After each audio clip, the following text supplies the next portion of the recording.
कोविड-19 एक बहुत बड़ा पैंडेमिक बन चुका है और पूरे देश इससे इस वक्त जूझ रहा है। किसी के पास भी इस वायरस का एंटीडोज नहीं है, ना कोई वैक्सीन है।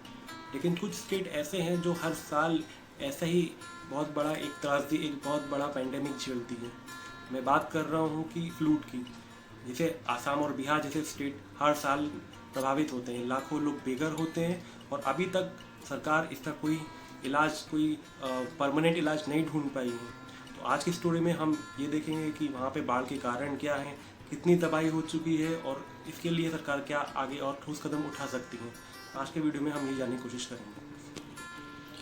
दोस्तों, असम नॉर्थ ईस्ट का एक सबसे बड़ा स्टेट माना जाता है।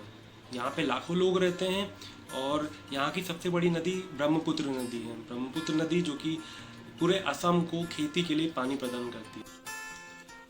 दोस्तों, ब्रह्मपुत्र नदी एशिया की लार्जेस्ट रिवर्स में से मानी जाती है। सन 1950 में एक बहुत बड़ा अर्थक्वेक आया था, जिसकी वजह से ब्रह्मपुत्र नदी की जो इंटेंसिटी है वो बढ़ गई और उसके साथ साथ बाढ़ का खतरा भी बढ़ गया।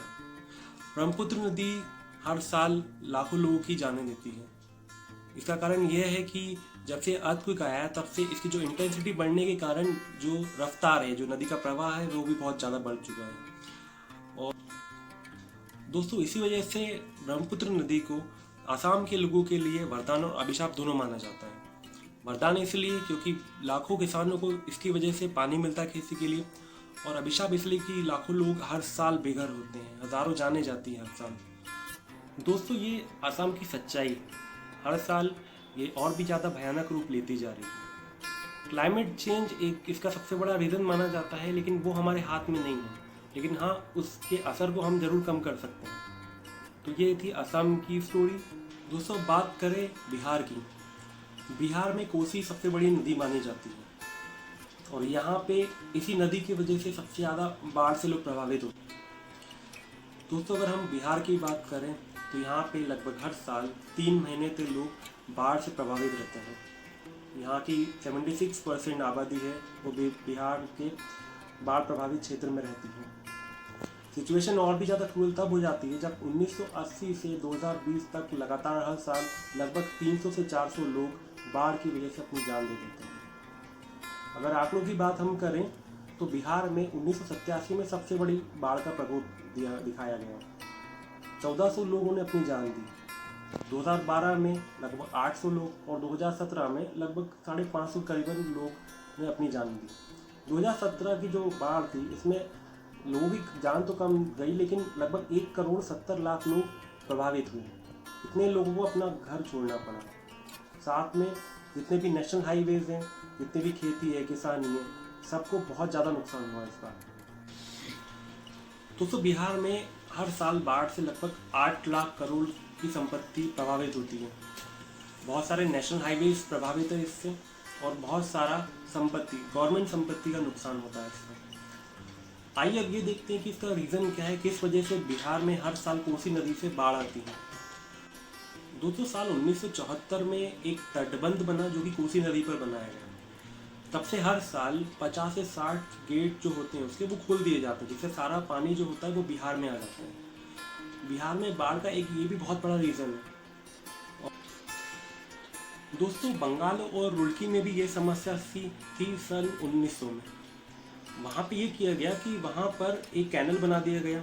उस कैनल की मदद से ये सारा पानी आगरा को दे दिया जाता था, जिससे वहाँ ये समस्या दूर हो गई। दामोदर वैली प्रोजेक्ट भी इसका एक बहुत अच्छा उदाहरण है। तो एक अच्छे वाटर मैनेजमेंट के साथ हम इस सारी समस्या को दूर कर सकते हैं। और भी बहुत सारे ऐसे तरीके हैं जिससे असम और बिहार जैसे स्टेट में जो बाढ़ की समस्या है उन्हें बहुत आसानी से हल किया जा सकता है। आइए हम देखते हैं कि और कौन कौन से ऐसे तरीके हो सकते हैं जिससे ये समस्याएं दूर हो सके और लाखों लोगों का जीवन प्रभावित ना हो हर साल। दोस्तों, एक अच्छा वाटर मैनेजमेंट हो तो बिहार में जितना भी पानी आता है उसे पटना को दिया जा सकता है, जिससे अच्छा वाटर मैनेजमेंट होने की वजह से ये पानी की जो समस्या है, जो बाढ़ प्रभावित क्षेत्र हैं, उन्हें हर साल कम किया जा सकता है।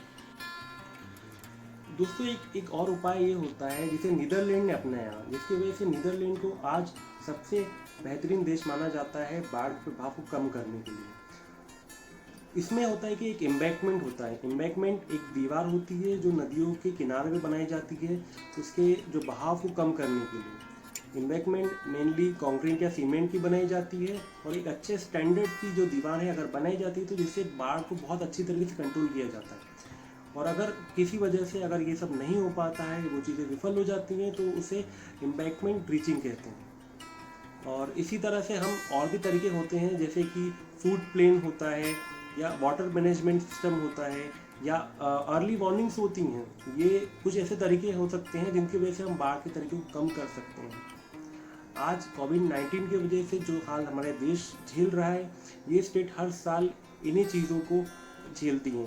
हज़ारों लाखों लोगों को इससे प्रॉब्लम होती हैं और ये एक बहुत गंभीर समस्या है जिस पे सरकार को ध्यान देना चाहिए। तो दोस्तों, अगर आपको मेरी बात अच्छी लगी और आप मेरी बात से सहमत हैं तो इस वीडियो को ज़्यादा से ज़्यादा शेयर कीजिए और आने वाले और वीडियोस को देखने के लिए सब्सक्राइब का बटन ज़रूर दबाएं और साथ में बेल आइकॉन भी दबाएं ताकि आपको आने वाली वीडियोस की नोटिफिकेशन मिलती रहे। तो अपना ध्यान रखिए, सुरक्षित रहिए। कोविड-19 अभी ख़त्म नहीं हुआ है तो कोशिश कीजिए कि जितना कम से कम आप बाहर निकल सकें तो ही जाए। नमस्कार।